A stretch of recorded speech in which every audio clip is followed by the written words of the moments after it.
주님은 선하시고 올바르셔서 죄인들이 돌이키고 걸어가야 할 올바른 길을 가르쳐 주신다. 겸손한 사람을 공의로 인도하시며 겸비한 사람에게는 당신의 뜻을 가르쳐 주신다. 주님의 언약과 계명을 지키는 사람을 진실한 사랑으로 인도하신다. 아멘.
교동문 20번 시편 33편의 말씀입니다.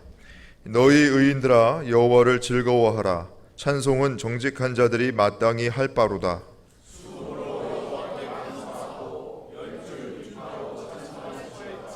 새 노래로 그를 노래하며 즐거운 소리로 아름답게 연주할지어다.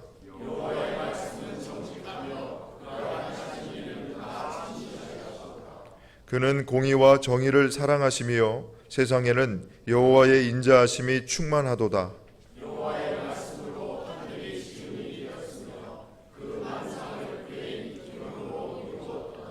그가 바닷물을 모아 무더기같이 쌓으시며 깊은 물을 곳간에 두시도다.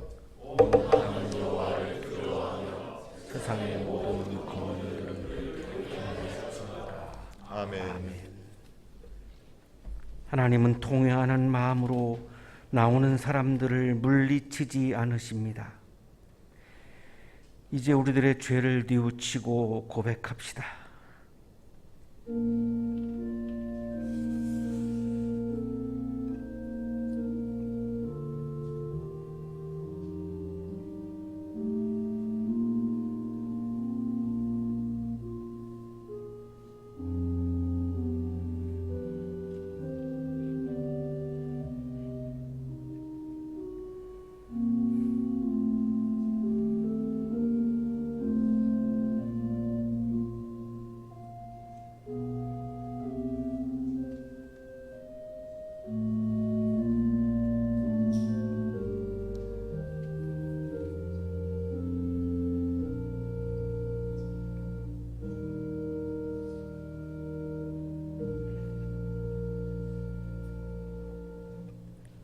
우리가 우리 죄를 자백하면 하나님은 신실하시고 의로우신 분이셔서 우리 죄를 용서하시고 모든 불의에서 우리를 깨끗하게 해 주실 것입니다.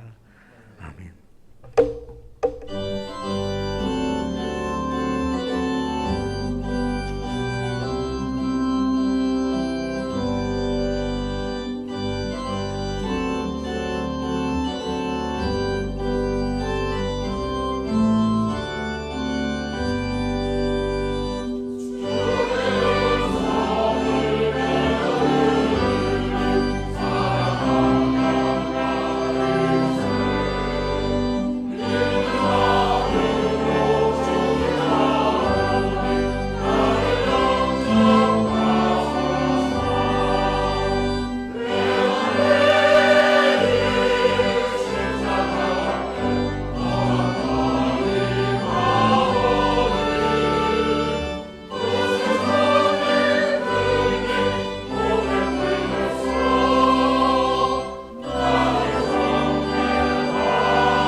다 같이 기도 드리겠습니다. 하늘에 계신 우리 하나님 아버지 감사합니다. 지난 일주일 세상에서 열심히 살고 이제 안식일을 허락하여 주셔서 우리 사랑하는 성도들이 함께 모여 우리들의 마음을 모아 하나님 아버지를 찬양하고 예배 드리게 하여 주심을 감사드립니다. 오늘 이 예배가 하나님 아버지께 영광 돌리고 우리 성도들에게는 기쁨과 은혜가 넘치는 예배가 되게 하여 주옵소서.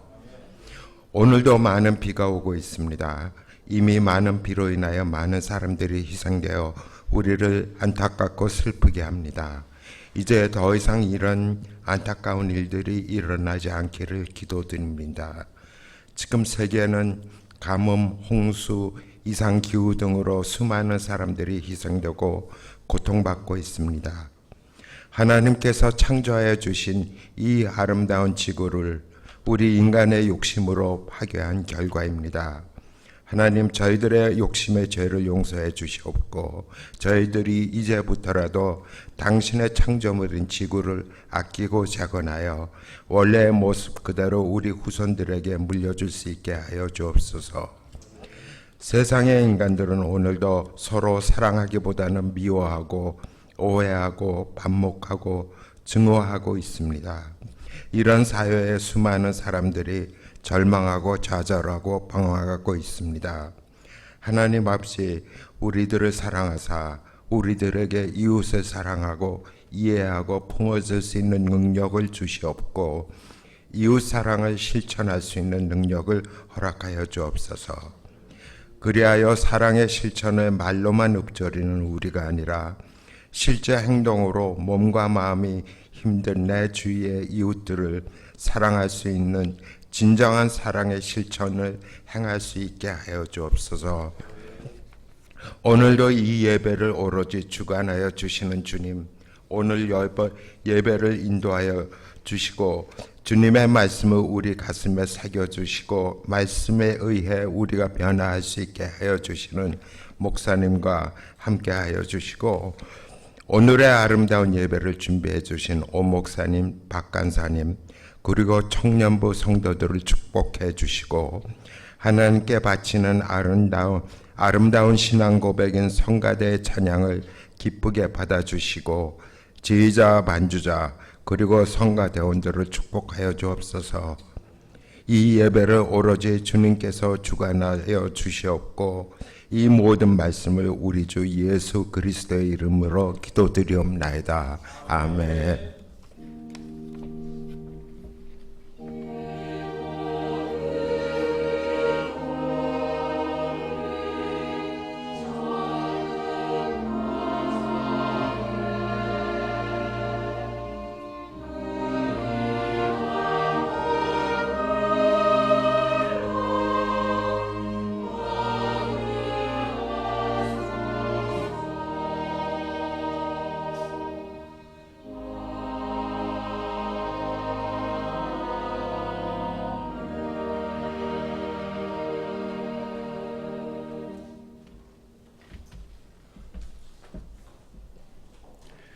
오늘 저희들에게 주신 말씀은 골로새서 1장 9절부터 14절까지 말씀입니다.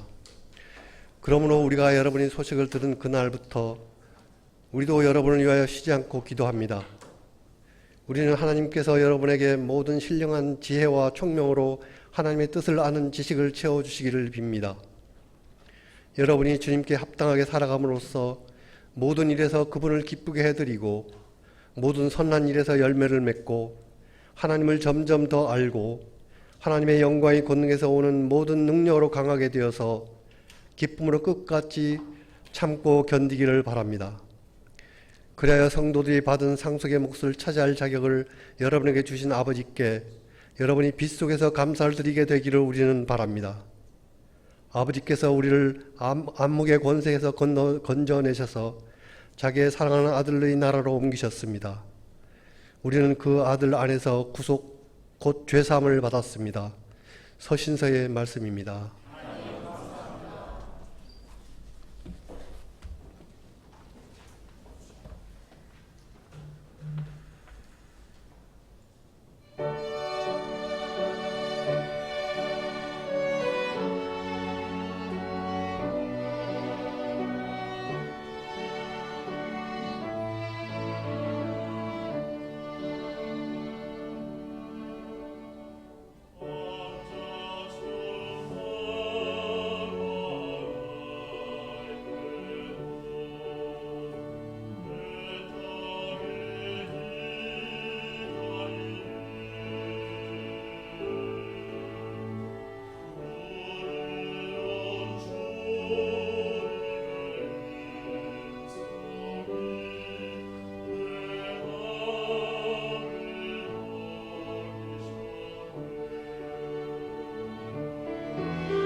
우리 성가대원들에게 다시 한번 격려의 박수, 감사의 박수 하겠습니다. 고맙습니다. 옆에 계시는 분과 사랑의 인사 나누시겠습니다. 사랑합니다. 보고 싶었습니다.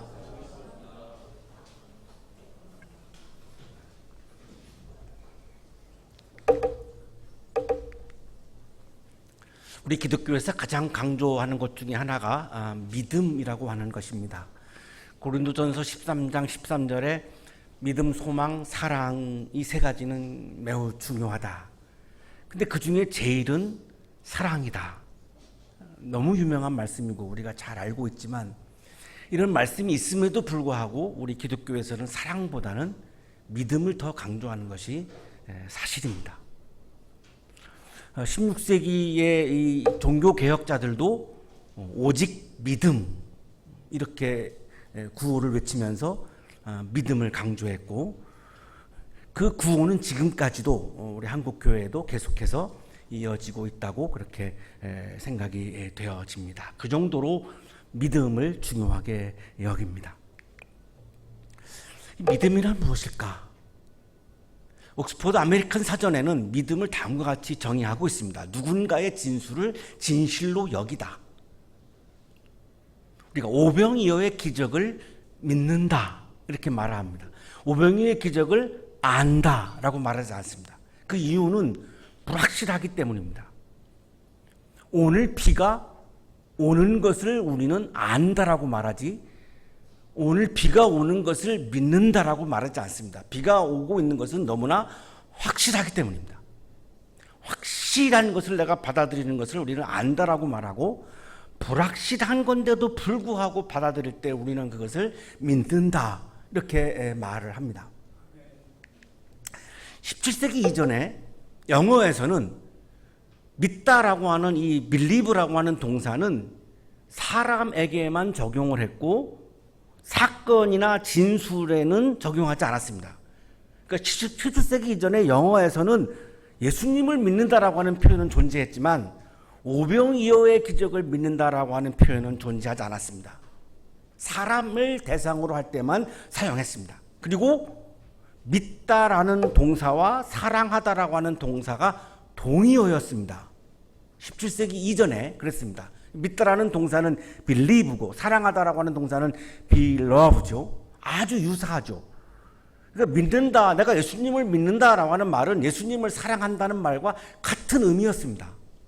자, 그런데 오늘날에 와서는 믿는다라고 하는 말과 사랑한다는 말이 이렇게 분리가 되었고 이거 분리가 된 이후에 우리는 사랑하다라고 예수님을 사랑하다라고 하는 말보다는 예수님을 믿는다라고 하는 말을 더 강조하다가 보니까 이런 지금 혼란이 생긴 거죠.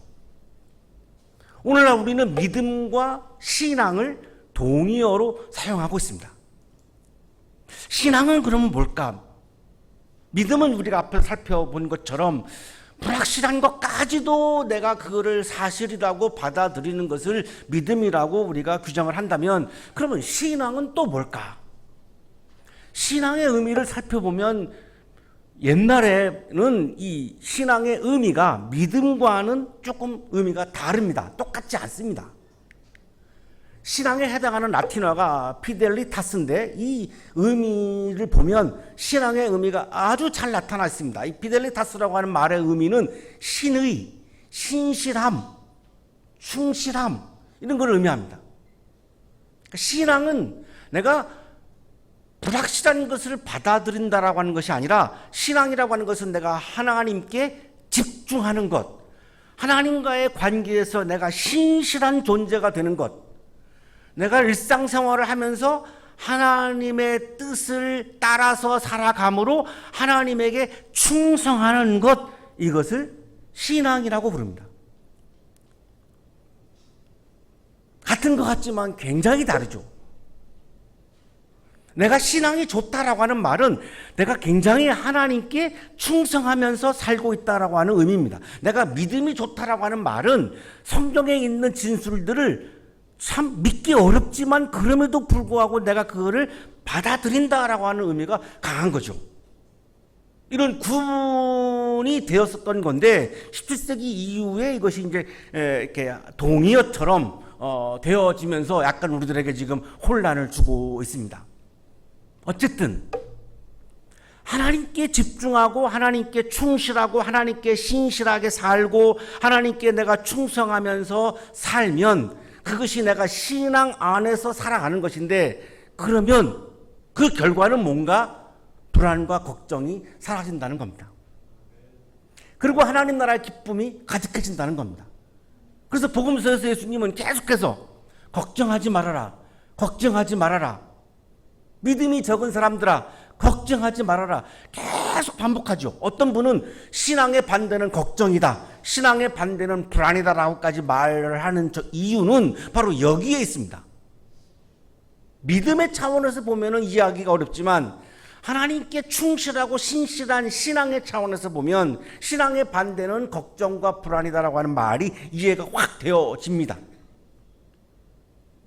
내가 신앙이 아주 좋아져 가지고 내가 하나님께 충성하고 충실하고 내가 하나님께 집중하면 불필요한 걱정과 불필요한 염려들을 할 이유가 없고 그럴 새도 없어지는 거죠.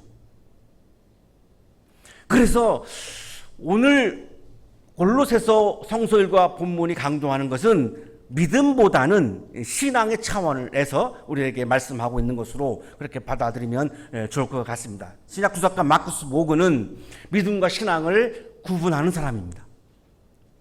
하나님과의 관계에서 신실하고 충성하는, 하나님 앞 관계에서 신실한 것, 하나님께 충성하게 살아가는 것, 이 신앙을 믿음보다 더 강조하는 사람이 마쿠스 모그라고 하는 사람입니다. 중요한 문장이어서 그냥 그대로 좀 딱딱하지만 인용을 해보겠습니다. 믿음은 중요하다.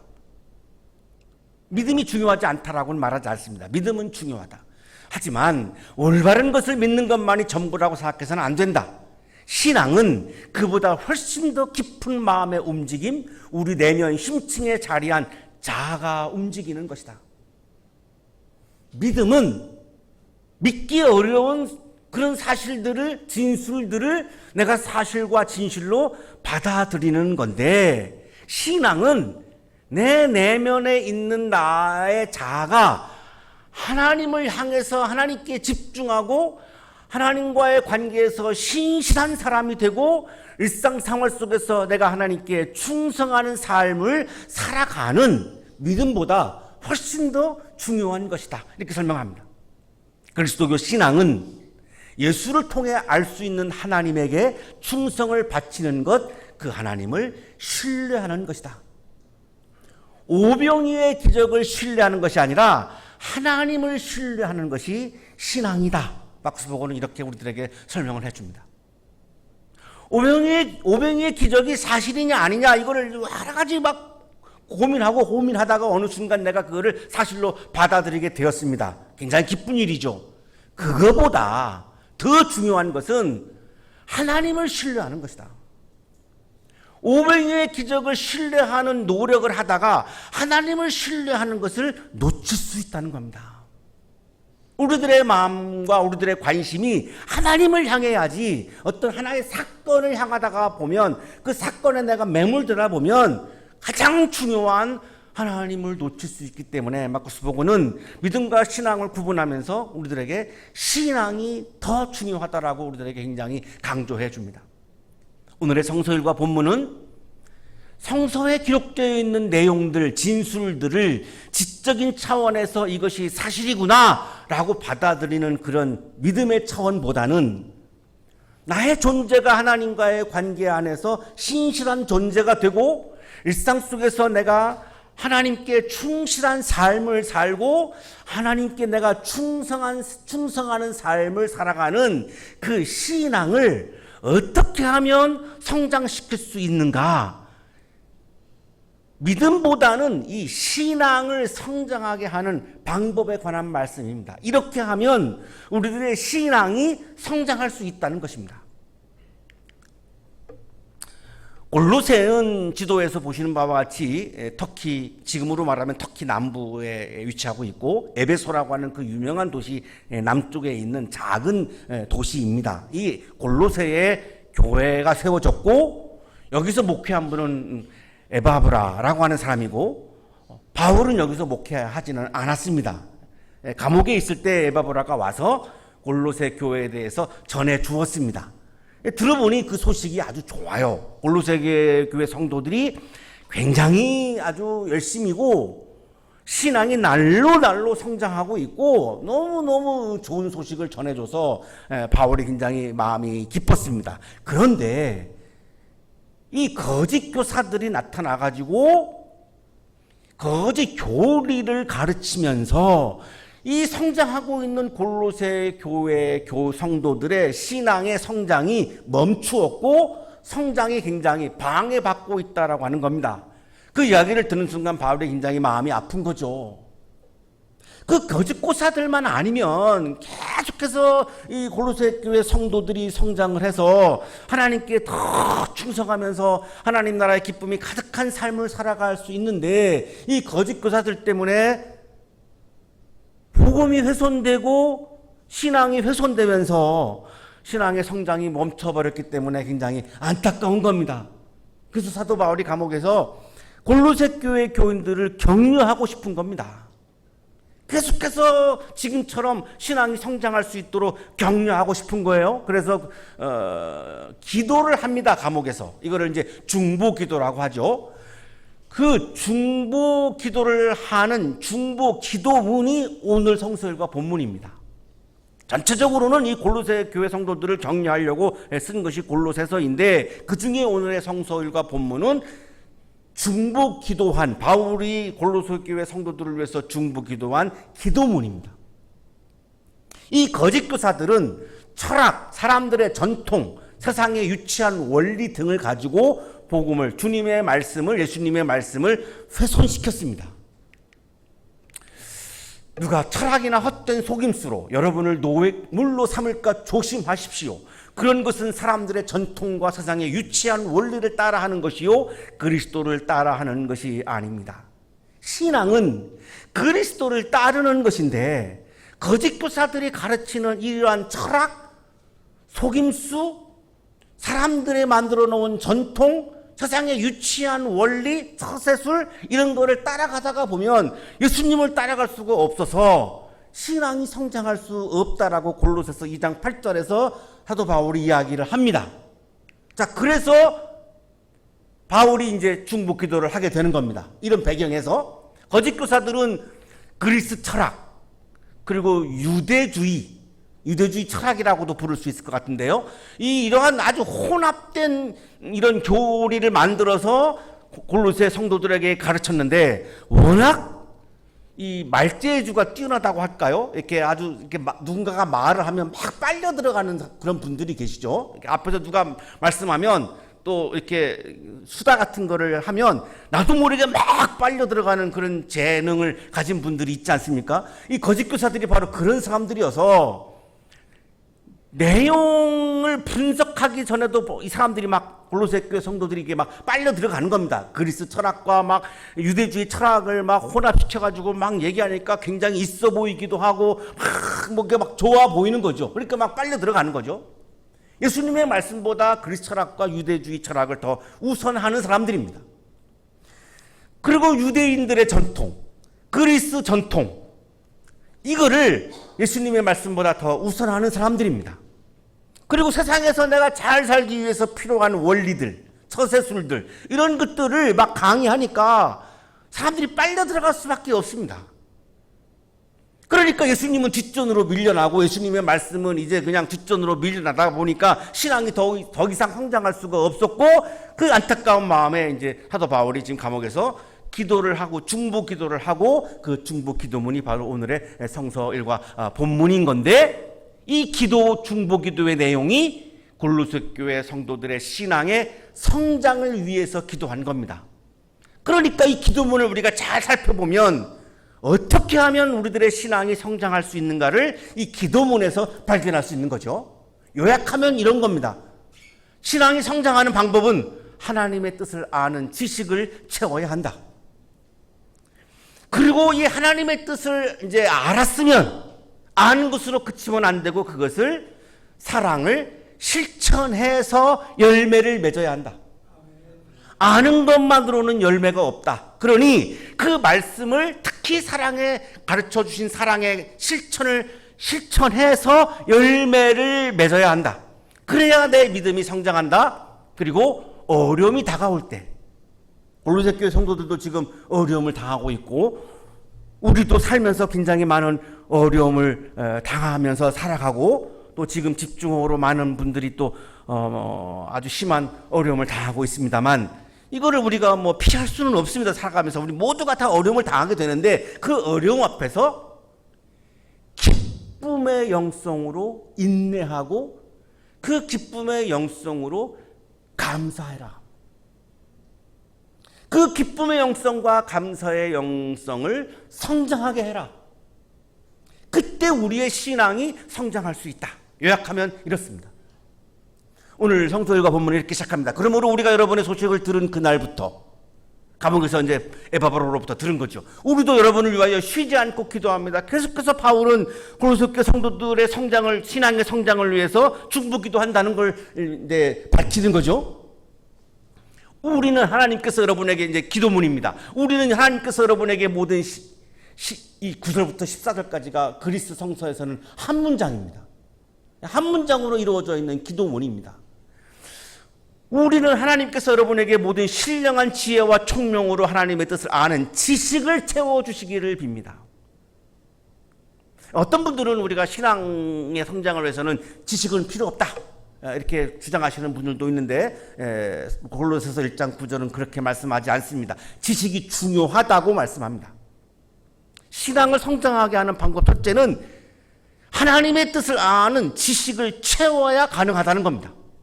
우리는 살아가면서 나의 뜻과 하나님 뜻 사이에서 날마다 갈등합니다. 나의 뜻을 선택할 것인가 하나님의 뜻을 선택할 것인가 계속해서 갈등하죠. 하나님의 뜻과 이념 사이에서 갈등하죠. 하나님의 뜻을 선택할 것인가 이 중요한 이념을 선택할 것인가 계속해서 우리는 매일같이 이걸 갈등하면서 삽니다. 이런 갈등 상황에서 내가 나의 뜻이 아니라 이념이 아니라 하나님의 뜻을 선택하려면 하나님의 뜻이 무엇인가를 알아야 선택할 수 있습니다. 하나님의 뜻이 무엇인가를 아는 것은 지식의 차원입니다. 지식과 이성을 내팽겨치는 종교는 기복적인 종교로 가기가 너무나 쉽습니다. 우리 한국교회의 신앙, 이 믿음 중에 이 기복신앙이 자리 잡고 있는 이유 중에 하나는 우리가 교회에서 이 이성과 지식을 내팽겨친 결과이기도 합니다. 그러나 골로새서 1장은 그렇게 말씀하지 않습니다. 하나님의 뜻을 아는 것은 지식의 차원입니다. 이 지식이 채워져야 한다는 겁니다. 우리들에게 이 채워져야 된다는 겁니다. 하나님의 뜻이 무엇인가를 알아야 그거를 내가 따라서 살아갈 수 있으니까요. 그래야 하나님의 뜻이 무엇인지를 알면 거짓 교사들이 아무리 엉뚱한 얘기를 해도 내가 안 넘어갈 수 있습니다. 이단 사람들이 나한테 와서 막 전도해도 안 넘어갈 수 있습니다. 하나님의 뜻을 내가 아는 지식이 있어야 안 넘어가죠. 내가 잘 모르면 그냥 혹해서 넘어가기가 쉬운 거죠. 하나님의 뜻을 선택하려면 하나님의 뜻이 무엇인지를 알아야 선택할 수 있고 하나님의 뜻이 무엇인지를 알아야 이단과 거짓 교사들의 유혹에 넘어가지 않을 수 있기 때문에 내 신앙이 성장하려면 하나님의 뜻을 아는 지식이 채워져야 된다는 겁니다. 그래야 내 신앙이 성장할 수 있다는 겁니다. 골로새 교회 성도들도 그랬고 오늘날 우리도 역시 마찬가지죠. 그래서 주일날 와서 우리가 말씀 묵상을 하는 것이고 매일 아침마다 제가 보내드리는 주님의 말씀을 매일 아침마다 8시에 보내드리면 그것을 읽고 묵상하시는 이유는 주님의 뜻은 주님의 말씀에 들어있기 때문입니다. 주님의 말씀은 성서에 기록되어 있죠. 성서에 아주 잘 나타나 있죠. 그래서 성서를 읽으면서 하나님의 뜻이 무엇인지 쉽게 분별하는 경우도 있고 성서가 굉장히 다양한 관점을 기록해 놨기 때문에 금방 이러한 사안이 있을 때 주님의 뜻이 무엇인지 분별하기 어려운 경우도 있습니다. 쉽게 분별할 수도 있고 어려운 경우도 있습니다. 그래서 이렇게 말씀하는 겁니다. 신령한 지혜와 총명으로 하나님의 뜻을 아는 지식을 채워주시기를 바랍니다. 그래서 하나님이 주시는 신령한 영적인 지혜와 총명을 하나님이 주셔야 분간하기 어려울 때 내가 하나님의 뜻을 분별할 수 있다는 것입니다.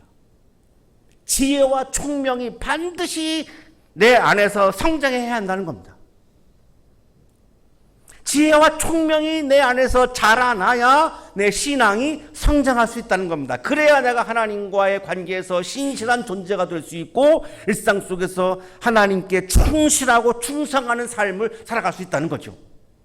이 지혜는 그리스어로 소피하고 이해력은 여기 총명을 다른 말로 번역하면 이해력인데요. 쥐네시스인데 아리스토텔레스라고 하는 사람이 가장 중요한 지적인 덕목 3가지를 말했는데 그 중에 딱 2가지가 이겁니다. 지혜와 총명, 지혜와 이해력입니다.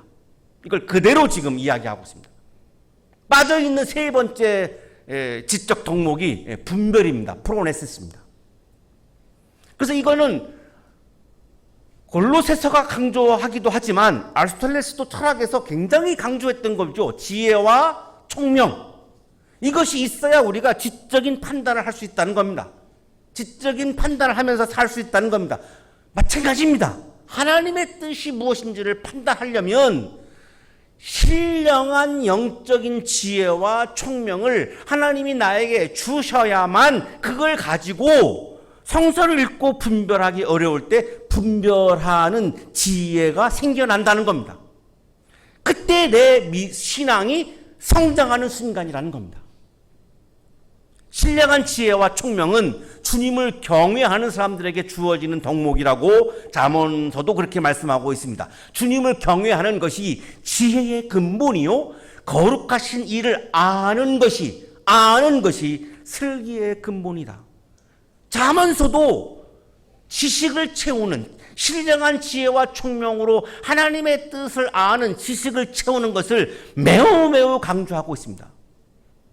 그래서 이성과 지식은 우리 신앙인들이 내팽겨 쳐야 하는 덕목이 전혀 아닙니다. 이걸 내팽겨 치는 순간 우리는 완전히 미신의 차원으로 하등 종교로 넘어갈 수밖에 없습니다.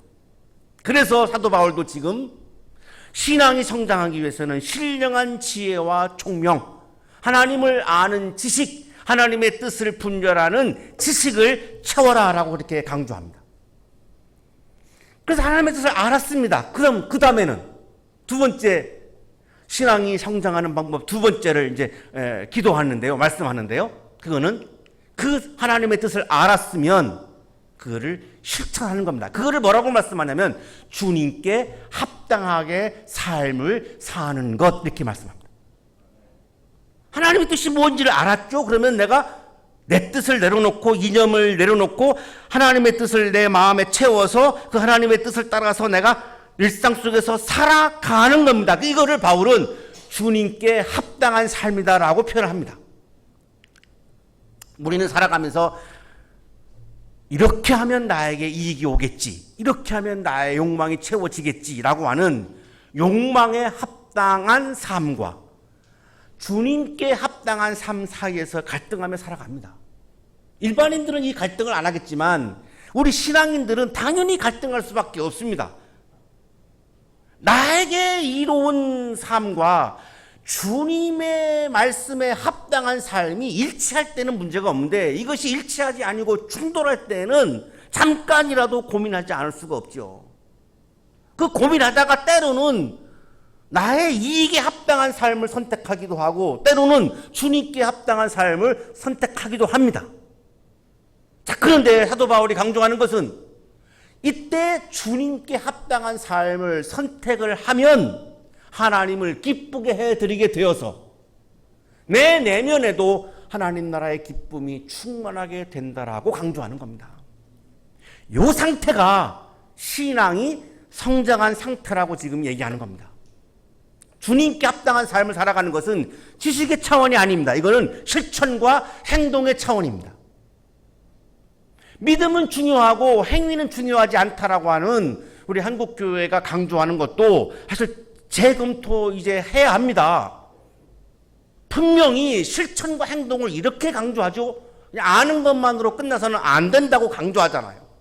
실천, 주님의 말씀을 주님의 뜻을 알았으면 그 다음에는 반드시 실천하고 행동해야 한다는 겁니다. 그래야 주님께 합당한 삶을 살아가게 되고 그러면 모든 선한 일에서 열매를 맺고 선한 일이 뭘까요? 다시 말하면 사랑의 실천입니다. 사랑의 실천을 통해서 열매를 맺어야 한다는 겁니다. 열매가 없으면 버림받는다는 겁니다. 열매가 없으면 짓밟힌다는 겁니다. 열매를 맺어야 내 신앙이 성장하지 열매가 없으면 내 신앙이 성장할 수 없다는 것을 강조하는 겁니다. 그 열매를 맺으려면 주님의 뜻을 실천해야, 사랑을 실천해야 열매가 있지, 실천하지 않고 말만 하는데, 생각만 하는데 어떻게 열매가 있겠습니까? 아무런 열매가 없지요. 열매를 맺는 사랑의 실천을 통해서 열매를 맺게 되면 실천을 통해서 하나님을 점점 더 깊이 알게 된다. 이 안다라고 하는 말은 교제하게 된다, 친밀해진다, 이런 의미입니다. 이렇게 해서 내가 사랑의 실천을 통해서 열매를 맺으면 하나님과 내가 더욱더 가까워지고 친밀해진다는 겁니다. 이 상태가 신앙이 성장했다라고 말하는 겁니다.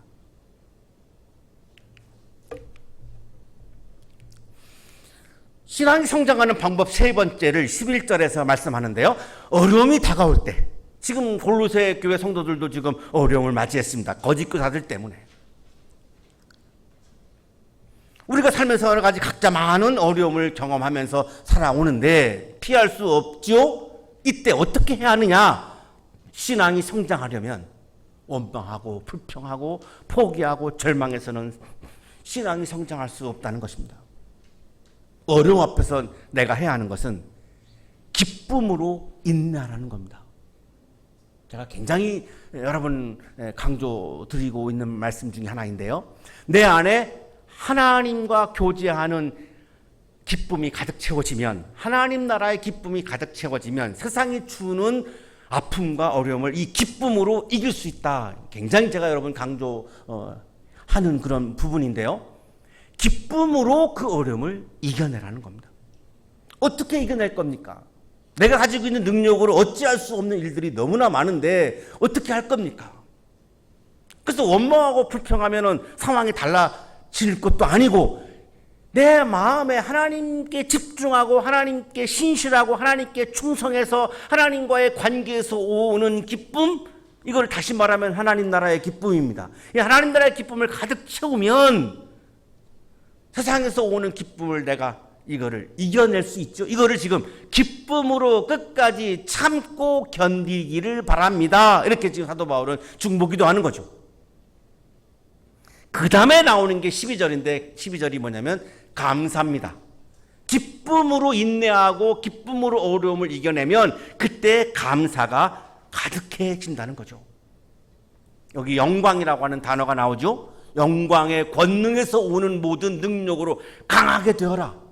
영적으로 강한 사람이 되어라. 내 신앙이 성장하려면 여기 영광은 하나님의 종말론적인 현존을 말합니다. 그러니까 여기 영광은 하나님이 나타나시는 거, 하나님이 지금 나와 함께 계시는 거로 이해하시면 됩니다. 이 영광이라는 말이 참 어려워서 우리가 해석하기 참 어려운데 쉽게 말씀드리면 성경에 나오는 하나님의 영광이 나올 때 뭘 생각하시냐면 하나님이 현존하시는 거, 하나님이 여기에 계시는 거, 하나님이 현현하시는 거를 생각하시면 됩니다.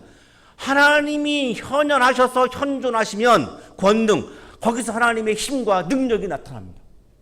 하나님이 안 계시는데 어떻게 하나님의 능력이 나타나겠습니까? 하나님이 계셔야 하나님의 능력이 나타나죠. 그러니까 하나님의 영광, 하나님의 현존에서 나오는 하나님의 능력으로 영적으로 강한 사람이 되어라. 그러면 하나님 나라의 기쁨이 차오르게 되어서 그 기쁨으로 나에게 다가오는 어려움들을 참고 견디고 급기야는 이길 수 있는 데까지 갈 수 있다. 그러고 나면 12절에서 감사를 드리는 차원까지 이제 가게 된다. 이때 우리들의 신앙이 성장할 수 있다는 겁니다.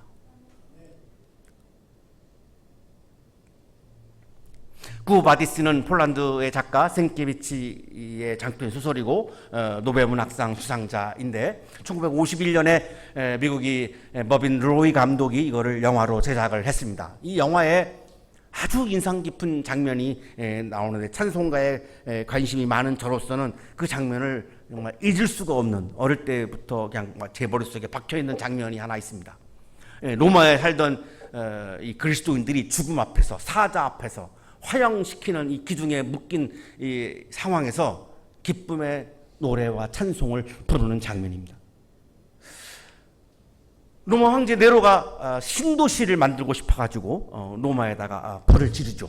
이걸 없애야 신도시를 만드니까요. 그러니까 로마의 시민들이 방화법인 네로를 막 처형하려고, 죽이려고 드니까 네로가 이거를 그 당시 아주 소종파죠, 이단이라고까지 이제 몰려있는 아주 작은 종교단체에 불과한 이 기독교인들에게 이거를 뒤집어 씌웁니다. 로마에 불 지른 것은 기독교인들이 그랬다고 방화범으로 몰죠. 그래서 기독교인들을 다 원형 경기장 안에 이렇게 모으죠. 제가 가봤는데 생각한 것보다 그렇게 넓은 경기장은 아니었습니다. 그렇게 생각한 것만큼 넓진 않습니다. 그리고 사자를 풀어서 사자의 밥이 되게 하고 기둥에다가 묶어놓고 이제 이렇게 불을 질러서 화형을 시키는데, 그때 이 사람들이 함께 기쁨의 찬양 노래를 부르기 시작합니다. 그 표정에 걱정과 두려움이 없습니다. 이거를 우리가 신앙이라고 부르는 것 같습니다. 어마어마한 거죠. 사실 우리가 따라가기 참 어려운 건데, 그래도 어쨌든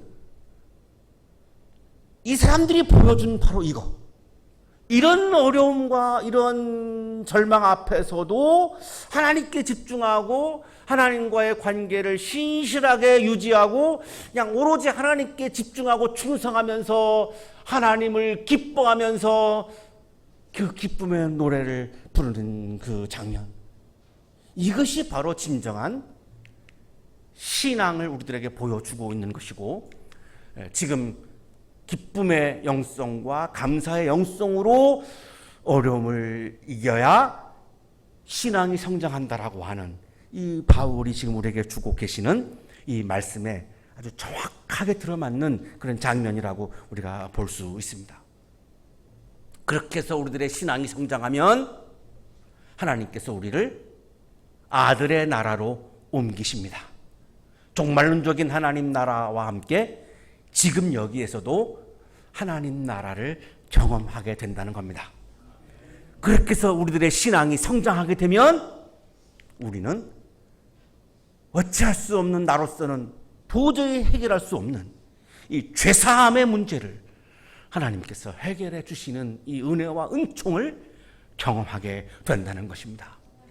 그래서 신앙의 성장이 중요하다라고 바울은 굉장히 골로새 교회 성도들에게 강조하고 있고, 오늘 아침 우리들에게도 강조하고 있습니다.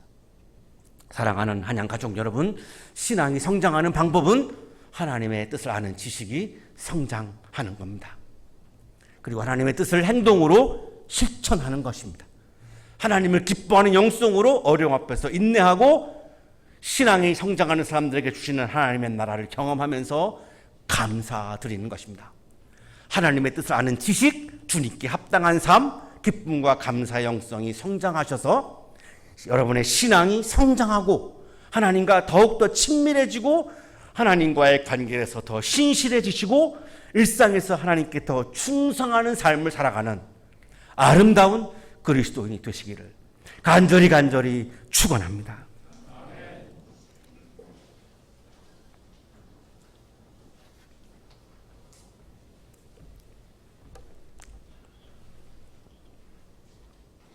거룩하신 주님, 우리가 하나님의 뜻을 잘 분별하지 못해서 우리들의 신앙이 퇴보할 때가 있습니다. 주님의 뜻을 알았지만 실천하지 못해서 우리들의 신앙이 나락으로 떨어질 때도 있습니다. 기쁨과 감사의 영성으로 어려움을 이기지 못해서 하나님을 내 마음속에서 지울 때까지도 있습니다. 주님, 우리를 긍휼히 여겨주시고 하나님을 아는 지식이 성장하게 하시고 주님의 뜻을 실천하여 주님께 합당한 삶을 살아가게 하여 주시고 주님이 채워주시는 기쁨과 감사의 영성으로 모든 삶의 어려움들을 이겨내게 하여 주셔서 오늘도 우리들의 신앙이 성장하게 하여 주시옵소서. 그래서 지금 여기에서도 하나님의 나라를 경험하며 기쁨으로 가득 차게 하시고 죄사함을 경험하며 주님께 감사하는 마음이 가득 차게 하여 주시옵소서. 주님 사랑하시는 한양대학교에 속해 있는 우리 모든 가족들 한 사람 한 사람을 기억하여 주시고 신앙이 성장하고 또 성장하도록 은혜를 베풀어 주옵소서. 예수 그리스도 이름으로 기도하옵나이다.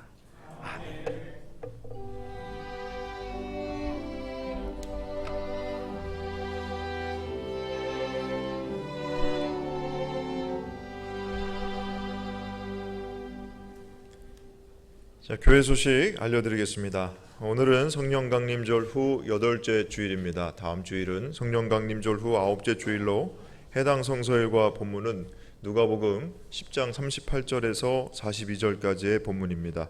자, 이 말씀 가지고 담임 목사님께서 가장 필요한 것을 놓쳐버린 마르다라는 제목으로 설교해 주실 텐데 주중에 본문을 묵상해 주시기 바랍니다. 자, 오늘 청년교회 모임은 세미나실에서 우리 전교인 식탁교제로 함께 모이도록 하겠습니다. 예배 후에 우리 청년분들 또 교우 여러분들 가시지 마시고 함께 식탁교제 나누셨으면 좋겠습니다. 자, 교우 소식 하나 전해드리겠습니다.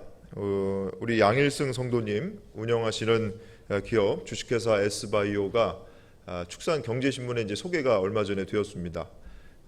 보니까 이 기후 변화 위기 속에서 온실가스 절감 그리고 무폐수 공법 이런 것들로 특허를 받아서 환경부 장관상을 수상하고 지금 국가 지원 사업의 보급에 힘쓰고 있다고 이제 소개가 되었는데 이 시스템이 어찌됐든 친환경 사업으로 그리고 또 비용 절감 측면에서 획기적인 장비 시스템이라고 신문에 소개가 되었습니다.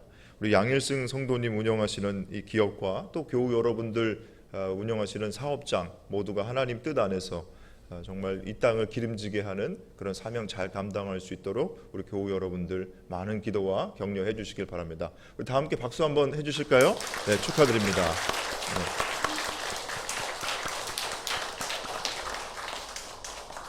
교회력과 성서일과 그리고 7월 예배 안내는 여러분 가지고 계신 주보를 참조해 주시기 바랍니다. 자, 이상 교회 소식 알려드렸습니다.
거룩하신 주님, 오늘 아침 우리들이 신앙이 성장하게 해 주셔서 감사합니다. 하나님의 나라를 경험하게 해 주셔서 감사합니다. 죄사함을 경험하게 해 주셔서 감사합니다. 감사의 마음을 이 시간 찬양과 예물에 담아 올려 드리오니 기쁘게 받아주시고 찬양과 예물을 드리는 손길 위에 크신 은혜를 부어 주옵소서. 예수 그리스도 이름으로 기도하옵나이다. 아멘.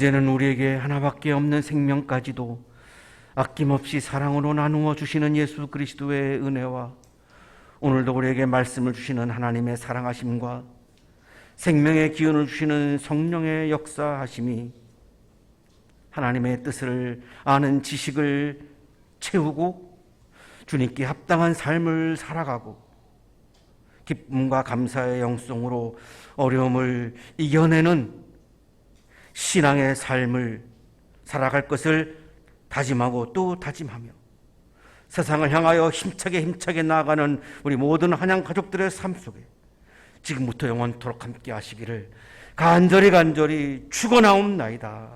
아멘.